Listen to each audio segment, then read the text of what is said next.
Hello అండి, welcome back to Andhra fusion. నేను మీ దీప్తి. మరిన్ని కొత్త వీడియోస్ కోసం, కొత్త రెసిపీస్ కోసం ఛానల్కి డెఫినెట్గా సబ్స్క్రైబ్ చేసుకోండి, మర్చిపోవద్దు. ఈరోజు మనం సేమియా పాయసం అస్సలు గట్టిపడకుండా పర్ఫెక్ట్ మెజర్మెంట్స్తో ఎలా చేయాలో చూద్దాం. ముందుగా ఒక ప్యాన్లో ఇలాగ 1 టేబుల్ స్పూన్ నెయ్యి వేసుకోండి. నెయ్యి అంతా ఇలాగ ప్యాన్ చుట్టూ స్ప్రెడ్ చేసుకోండి. ఇప్పుడు దీంట్లో ఒక అరకప్పు సేమియా, అంటే వెర్మిసెల్లి దొరుకుతుంది కదా మనకి స్టోర్స్లో, అది ఒక అరకప్పు వేసుకోండి. లైట్ గోల్డెన్ బ్రౌన్ వచ్చే వరకు ఇలాగ రోస్ట్ చేసుకోండి. దగ్గరే ఉండి రోస్ట్ చేసుకోండి, ఎక్కువ టైం పట్టదు, ఫాస్ట్గానే అయిపోతుంది.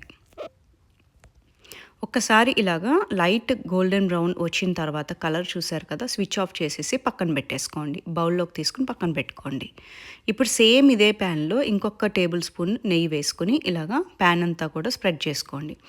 ఇప్పుడు మీకు కావలసిన నట్స్, నేను ఇక్కడ జీడిపప్పు, కిస్మిస్ 2 వేసుకున్నాను. కామన్గా వేసుకునేవి 2, కానీ మిగతా నట్స్ కూడా కావాలి అంటే కనుక వేసుకోండి.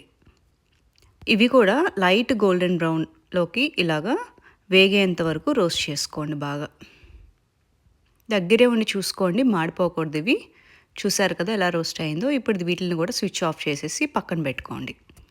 ఇప్పుడు ఒక గిన్నె తీసుకోండి. ఇలాగా పాలు కాగపెట్టుకోవాలి. ముందు ఒక 1/2 లీటర్ పాలు ఇలా తీసుకున్నాను. చిక్కటి పాలు తీసుకోవాలి.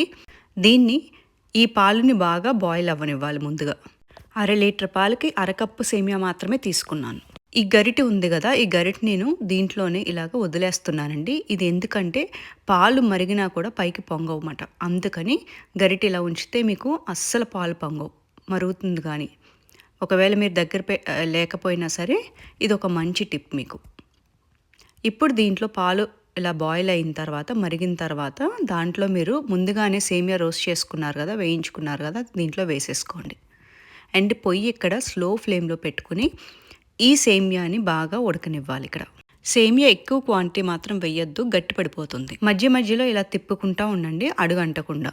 మాడిపోతే ఆ మాడు వాసన అస్సలు బాగోదు, సేమియా మొత్తం పాడైపోతుంది.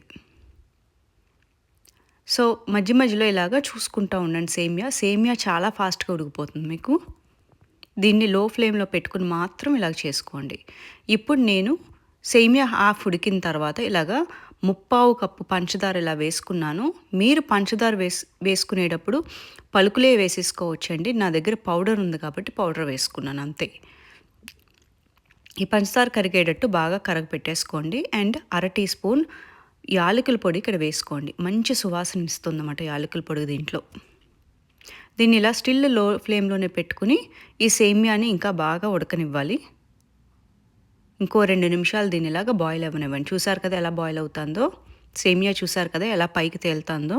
ఉడికిన తర్వాత అలా పైకి తేలుతుంది అన్నమాట మనకి.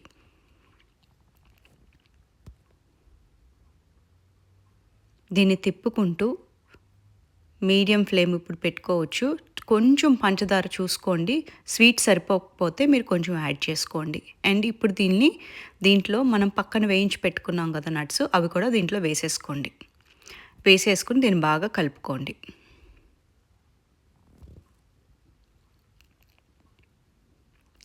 పాలు ఎప్పుడూ మీకు ఎక్కువగానే ఉండాలి. ఇదిలాగా అప్పుడే మీకు సేమియా తక్కువ, పాలు ఎక్కువ ఉంటేనే మీకు గట్టి పడకుండా ఉంటుంది. ఇది ఇంకొక నిమిషం ఇలా బాయిల్ అవ్వనిచ్చి దీన్ని స్విచ్ ఆఫ్ చేసేసి కంప్లీట్గా చల్లారబెట్టేసుకోండి. దీన్ని ఫ్రిడ్జ్లో పెట్టుకుని తింటే చాలా టేస్టీగా ఉంటుందండి. మీరు కూడా మీ ఇంట్లో తప్పకుండా ట్రై చేసి మీ ఫీడ్బ్యాక్స్ కమెంట్లో ఇవ్వండి. Thank you very much for watching అండి.